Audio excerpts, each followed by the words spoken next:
여러분 안녕하십니까? 뉴스라이브 문을 엽니다. 코로나 시대 다수의 안전이냐 아니면 헌법에 보장된 집회의 자유냐. 어제 서울시청 앞에는 서울시의 집회 금지 명령을 규탄하는 기자회견 자리가 마련됐습니다. 서울시는 감염 확산을 위한 조치다.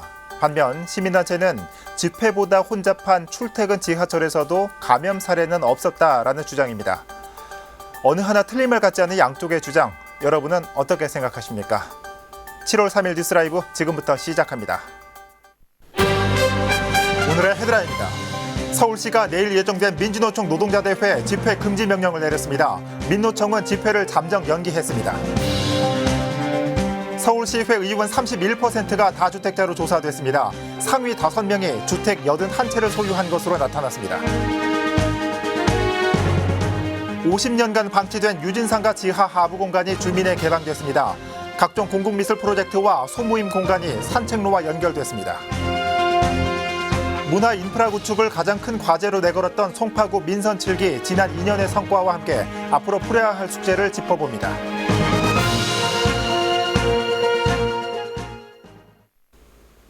전국적으로 코로나19 확산세가 다시 고개를 들고 있습니다. 대전에 이어 서울에서도 학교 내 확진자가 발생한 가운데 이번에는 회사에서 감염이 잇따르고 있습니다. KT와 삼성 등 대기업을 중심으로 확진자가 나온 건데요. 자세한 내용 취재기자 연결해 보겠습니다. 태윤영 기자. 네, 보도국입니다. 네, 서울에 있는 대기업들에서 확진자가 나오고 있습니다. 특히 강남과 광화문 등 유동인구가 많은 곳이라서 더 우려가 크죠. 네, 맞습니다. 먼저 강남구 NH농협은행 역삼금융센터에서 확진자 2명이 발생했습니다. 성동구에 거주하는 30대 남성이 서초구 58번 확진자와 접촉하면서 감염된 것으로 추정되는데요. 네. 이들의 직장이 모두 NH농협은행 역삼금융센터였습니다. 또 광화문 KT 사옥에서도 직원 1명이 확진 판정을 받았습니다. 이에 따라 KT는 건물 2개 동을 폐쇄하고 재택근무에 돌입했습니다. 송파구 신천동의 삼성 SDS 사옥에서도 확진자가 발생했습니다. 해당 직원은 지난달 30일부터 몸이 좋지 않아 휴가를 냈다가 지난 1일 검사를 받은 것으로 전해졌습니다. 이 회사 측은 직원들을 귀가시키고 긴급 방역을 진행했습니다. 네. 자, 이런 가운데 서울시와 종로구가 집회 제한 명령을 내렸다고요? 네, 내일 여의도공원에서 민주노총의 대규모 집회가 예정돼 있었는데요. 서울시가 내린 집회 제한 명령에 따라 민주노총이 집회를 연기하기로 했습니다. 네. 그동안 서울시는 언론 브리핑을 통해서 민주노총의 집회 자제를 촉구하면서 지난달 말에는 관련 공문도 발송했는데요. 민주노총은 감염병 확산을 우려해 대규모 집회를 연기하기로 했다고 설명했습니다. 종로구에서 열리는 평화의 소녀상 수요 집회와 보수단체 집회도 당분간 열릴 수 없게 됩니다. 종로구도 집회 제한 명령을 내렸기 때문인데요. 네. 이 감염병 위기 경보 심각 단계가 해제될 때까지 율곡로 2길과 종로 소방서, 이 미국 대사관 인근 집회를 전면 금지했습니다. 일본 대사관 인근 평화의 소녀상이 율곡로 2길에 있기 때문에 28년간 열린 수요 집회도 집회 금지 대상에 포함됐습니다. 이 위반 시 이 집회 주최자와 참여자들은 300만 원 이하의 벌금을 처벌받게 됩니다. 그렇군요. 오늘 발표된 코로나19 확진자 현황도 짚고 가보죠. 어떻게 됩니까? 네, 질병관리본부는 3일 0시 기준 전국 확진자 수가 전날보다 63명 늘어서 누적 확진자 수는 12,967명으로 집계됐다고 밝혔습니다. 이 가운데 서울 신규 확진자 수는 12명으로 누적 확진자 수는 1,346명으로 나타났습니다. 같은 시간 기준 수도권 지역 발생 사례는 경기 18명, 인천 1명으로 집계됐습니다. 지금까지 보도국에서 전해드렸습니다. 네, 태 기자 수고했습니다. 코로나19 발생 상황 살펴봤습니다. 중구는 코로나19 확산 방지를 위해 공공청사 출입 시스템을 개선하고 탄력적인 대응을 위한 바퀴 달린 검체 채취 부스를 도입했습니다. 먼저 구는 구청사와 보건소를 방문하는 민원인들에게 워킹스루 안면인식 발열 체크를 마친 뒤 전자출입명부 시스템 인증 과정을 거치도록 했습니다. 전자출입명부 인증에 어려움이 있는 민원인을 위해서는 수기 출입명부를 작성할 수 있도록 했습니다. 또 코로나19의 지역사회 확산 방지를 위해 상황이 발생하면 신속하게 대응할 수 있도록 이동식 검체 채취 부스 2대를 운영합니다. 내부에 양압시설이 갖춰진 부스는 의료진이 레벨 D의 두꺼운 방호복을 입지 않고도 비대면으로 검사를 할 수 있도록 제작됐습니다.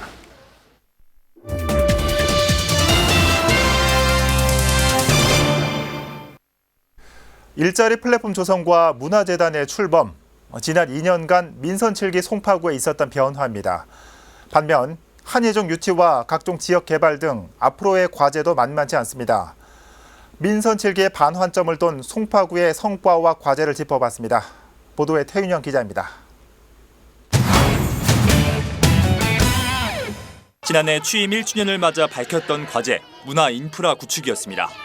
송파 구민들의 삶의 질을 향상시키기 위해서 특히 문화 역량 강화에 집중을 할 생각입니다. 현재는 가장 두드러지는 성과로 평가됩니다. 지난해 말 20년간 논의만 되던 송파 문화재단을 본격 출범시킨 데 이어 진행 중이긴 하지만 석촌호수를 수변 복합 문화공간으로 탈바꿈시키고 있습니다. 내후년 완공을 목표로 아트갤러리가 순조롭게 추진되고 있고 위탁 계약이 종료된 음식점엔 공연장과 영화관 등 팝업스토어식 문화 실험 공간이 문을 열었습니다. 송파 구민의 삶의 질을 높이기 위해 이곳 석촌호수를 중심으로 문화예술 인프라 확충에 힘썼습니다. 온전히 주민들 위한 문화시설인 문화실험 공간 호수를 조성했습니다. 이 밖에 일자리와 청년 주거 등이 들어서는 방이동 노후청사 복합개발 추진과 위례신도시의 서울도서관 분관 유치도 성과로 꼽힙니다. 한국예술종합학교 이전은 해결해야 할 과제입니다. 한예종 유치를 위해 한국예술문화단체 총연합회와 업무협약을 맺으며 노력을 기울이고 있지만 문제는 방이동 부지의 그린벨트 해제입니다. 송파구가 방이동 일대의 한예종 유치를 추진하고 있지만 해당 부지가 그린벨트로 묶여 해제를 위해선 서울시를 설득해야 하는 상황입니다. 또 문화체육관광부가 올해 안에 최종 부지를 선정할 계획이어서 해제 시점도 중요합니다. 개발 제한 구역 해제 등 당면 문제를 관계 기관과 적극적으로 협의해 풀어가겠습니다. 이 밖에 서울국제교류 복합지구와 성동구치소 이전 부지 개발 등 서울시가 진행하는 굵직한 사업들의 주민 의견을 어떻게 반영시키느냐도 과제로 남아 있습니다. 한편 현재 민선 7기 송파구의 공약 이행률은 61.3%로 나타났습니다. 딜라이브 서울 경기 케이블 TV 태윤영입니다. 우리나라 최초의 주상복합 아파트로도 알려진 서대문구 유진상가. 50년간 방치됐던 건물 하부 공간이 최근 주민들에게 개방됐습니다. 공공미술로 재탄생한 현장을 소개해드립니다. 건물을 받치고 있는 대형 기둥들과 그 사이에 고여있는 물, 속살을 훤히 드러낸 외벽과 음산한 분위기가 감도는 곳. 이곳은 50년간 방치됐던 유진상가 지하 공간입니다. 남북이 대립하던 시절 방호 목적으로 조성됐던 유진상가. 역사를 품은 건물이지만 그 지하 공간은 사람들의 발길이 닿을 수 없는 곳이었습니다. 하지만 지난해 단절됐던 유진상가 하부 공간과 홍제천 산책로가 연결되면서 개방이 시작됐습니다. 특히 최근에는 서울시가 이곳에 예산을 투입해 공공미술을 접할 수 있는 공간으로 조성하면서 명소로 주목받고 있습니다. 지금 아까 갔다 오니까 음악도 나오니까 조명도 나오니까 애도 계속 쳐다보고 좋아하더라고요. 좀 그래도 분위기가 많이 밝아지고 좋아서 더 애들이랑 산책하기에도 좋을 것 같아요. 250m에 달하는 유진상가 하부 공간에는 3D 홀로그램을 이용한 8개의 작품이 설치됐습니다. 유명 작가들의 작품과 함께 인근 초등학교 학생들이 그려낸 야광 벽화도 포함됐습니다. 또 이곳은 영화 상영과 소규모 모임이 가능한 복합 문화 공간으로 활용될 예정입니다. 홍제천 물이 흐르듯이 우리의 삶이 또 흘러가면서 여러 가지 예술 작품처럼 만들어지는 이런 것을 느껴볼 수 있는 공간입니다. 바로 이 지하 공간이 이제 단순히 열린 공간만이 아니라 우리에게 새로운 영감을 주는 홍제유연의 장소가 되겠습니다. 공공미술 작품은 매일 오전 10시부터 밤 10시까지 관람이 가능합니다. 홍제천 산책로와 커뮤니티 공간은 24시간 개방됩니다. 딜라이브 서울 경기 케이블 TV 박용입니다. 강동구 강일지구는 대규모 택지 개발 사업으로 인구 유입이 계속되고 있는 지역입니다. 하지만 부족한 생활 인프라로 불편을 호소하는 민원도 꾸준했습니다. 최근 이 지역에 주민들을 위한 커뮤니티 시설이 문을 열었다는 소식입니다. 박영찬 기자입니다. 아기자기한 선반 위에 놓인 장난감들. 한 곳에선 아이들이 옹기종기 모여 노래 연습을 준비합니다. 강동구 강일 2지구의 문을 연 주민 커뮤니티 시설의 모습입니다. 그동안 강일지구 일대는 수년간 지속된 택지 개발 사업으로 가파른 인구 증가세를 보여왔지만 상대적으로 부족한 생활 인프라는 고질적인 문제로 지적되었습니다. 증가하는 인구만큼 육아에서 청소년, 장애인까지 각계 각층의 복지 수요도 상당했던 상황. 이에 2014년부터 강일지구 일대 커뮤니티 시설 건립 논의가 시작된 지 7년 만에 결실을 맺게 됐습니다. 강일 2지구에 위치한 SH공사의 행복주택 상가시설 2개 층 1,100제곱미터 공간에 5개의 주민 커뮤니티 시설이 조성됐습니다. 신혼부부 가구를 위한 영유아 보육시설에서 장애인 일자리를 알선하는 전문 복지센터를 비롯해 주민 누구나 모임을 가질 수 있는 공동 공간이 마련됐습니다. 강일지구 등 많은 주민들이 입주해 있는데 주민들에게 꼭 필요한 편의시설이 많이 부족했습니다. 주민들의 다양한 관심사를 충족시키기 위해서 이렇게 5개 구립 시설을 이렇게 커뮤니티로 이렇게 입주시키게 됐습니다. 강동구는 강일지구에서 진행되고 있는 택지 개발 사업을 감안해 향후 주민들이 이용할 수 있는 커뮤니티 시설을 확충해 나갈 계획입니다. 딜라이브 서울 경기 케이블 TV 박영찬입니다. 8회째를 맞은 서울 구로 국제 어린이 영화제가 개막했습니다. 올해는 코로나19 여파로 사람들이 모이는 행사가 대폭 축소됐지만 출품작은 오히려 크게 늘었습니다. 엄정규 기자입니다. 개막식은 유튜브 생방송으로 화려한 축하쇼 대신 영화인들의 온라인 토크쇼. 코로나19는 이번 구로 국제 어린이 영화제에도 영향을 미쳤습니다. 아주 거창한 그런 레드카펫이라든지 이런 행사는 하지 못하지만은 대신에 이 온라인으로 전 세계 더 많은 분들을 저희가 뵐 수 있게 되리라고 생각합니다. 올해 제8회 저희 영화제 주제는 행복한 꿈, 끝없는 상상입니다. 예심을 통과한 187개 작품은 구로 아트밸리와 구민회관 등에서 상영됩니다. 관람객 수는 30명 이내로 제한되고 마스크 착용은 필수, 각 영화관에는 방역 관리자도 배치됩니다. 여기에 코로나19 예방을 위해 자동차 극장 형식의 상영도 올해 처음으로 도입됐습니다. 여기에 어린이 영화 제작 과정의 뒷이야기를 들어보는 온라인 토크쇼까지 여러 악조건 속에서도 영화제를 취소하지 않은 건 영화가 가진 힘 때문입니다. Me and my crew wish you a beautiful and successful festival about your own culture, about people living at the other end of the world, and most of all, you learn to have an own opinion and stand up for it. 한편 이번 영화제에는 코로나19 속에서도 108개국에서 1,800여 편의 작품이 출품돼 역대 최대 규모를 기록했습니다. 딜라이브 서울 경기 케이블 TV 엄종규입니다.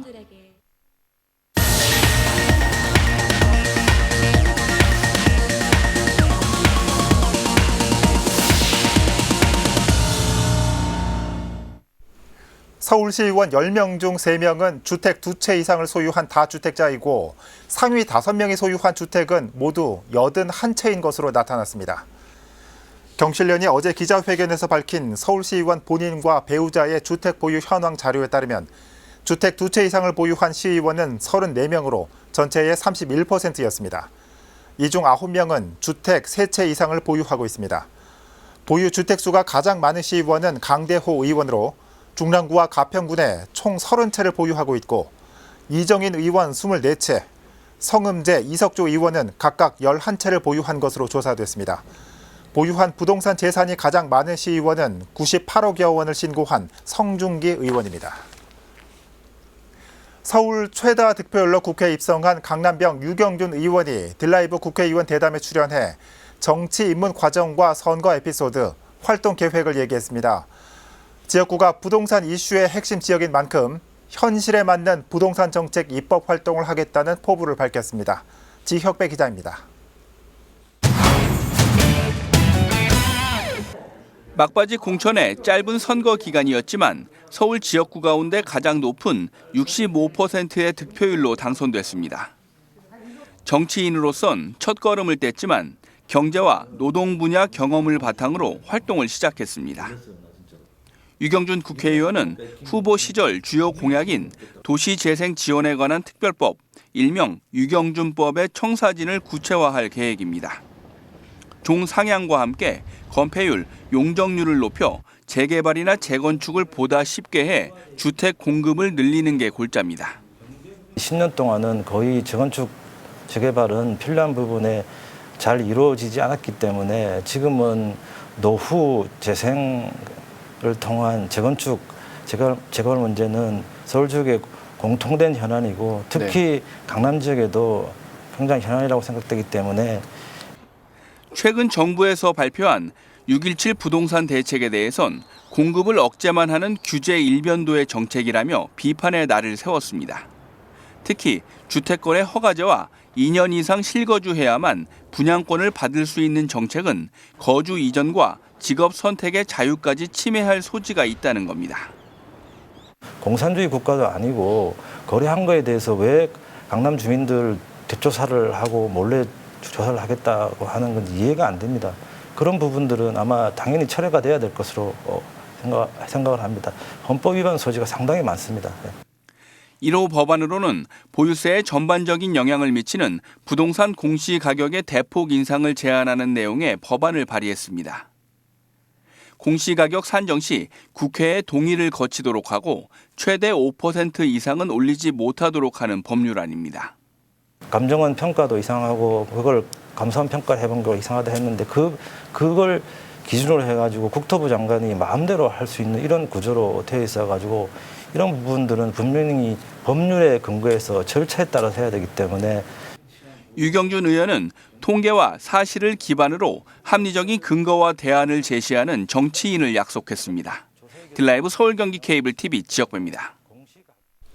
주차난 해소를 위해 자치구마다 공유주차 사업을 진행하고 있습니다. 서대문구에서는 거주자 우선 주차구역을 배정받기 위해서는 앞으로 공유주차 사업에 반드시 참여해야 합니다. 이혜진 기자가 보도합니다. 배정받은 거주자 우선 주차구역을 사용하지 않는 시간, 다른 차량이 주차할 수 있도록 해주는 공유주차 사업. 모두의 주차장이란 모바일 어플을 통해 비어있는 시간대를 설정하면 다른 차량이 비용 결제 후 주차하는 방식입니다. 주차요금의 일부는 공유주차 참여자에게 포인트로 지급됩니다. 서대문구는 지난해부터 거주자 우선 주차구역 이용 주민을 대상으로 공유주차 사업을 진행하고 있습니다. 타 사용자가 그 배정받은 사람이 허락을 받고 그 일정 시간 동안 사용하게 되면은 그 지역의 불법 주차라든가 교통소통에 방해되는 것들을 많이 방지할 수 있고 주차장 활용률을 상당히 높일 수가 있습니다. 주차장을 몇 개를 건설하는 효과가 있다고 볼 수도 있을 것 같습니다. 서대문구 거주자 우선 주차구역은 모두 4,518명. 이 중 25%가 공유주차 사업에 참여하고 있습니다. 하지만 앞으로는 거주자 우선 주차구역을 배정받기 위해선 의무적으로 공유주차 사업에 참여해야 합니다. 공유주차에 참여하지 않을 경우 거주자 우선 주차 배정에서 제외되기 때문. 또 공유주차 참여 시간에 따라 가점과 감점을 받게 돼 배정 순위에 영향을 받게 됩니다. 서대문구에 따르면 그동안 거주 기간이 길수록 주차장 배정 확률이 높다 보니 거주자 우선 주차 구역이 사유화됐다는 것. 실제로 현재 대기자가 1,000명을 넘기고 있는 만큼 주차난 해소를 돕는 공유주차 참여도를 배정 평가 항목에 넣게 됐다고 설명했습니다. 주차장이 개인 소유처럼 이렇게 인식을 하는 경우가 많이 생기더라고요.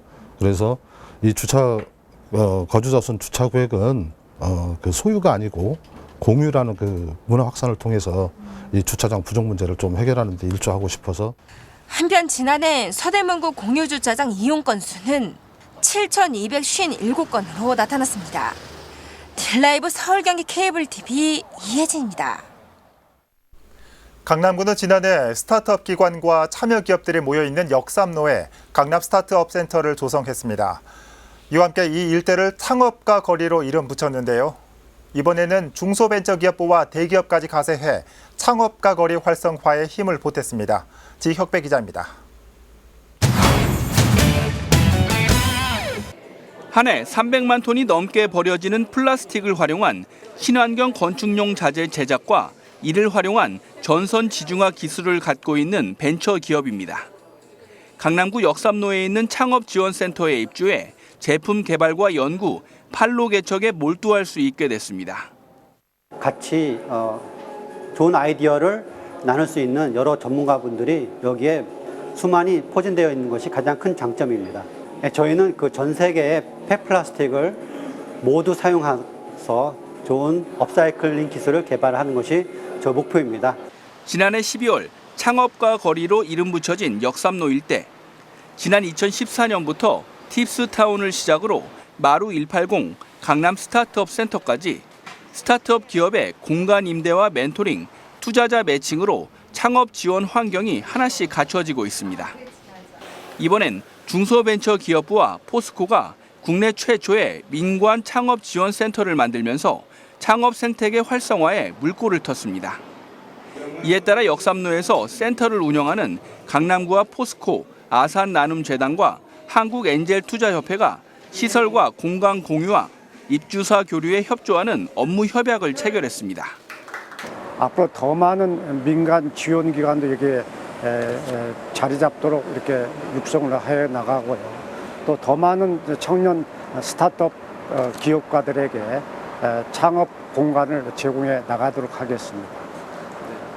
역삼로 창업가 거리는 전국 스타트업의 15%가 넘는 민관 창업 기관이 밀집하면서 한국의 실리콘밸리로 자리매김하고 있습니다. 딜라이브 서울경기 케이블 TV 지역부입니다.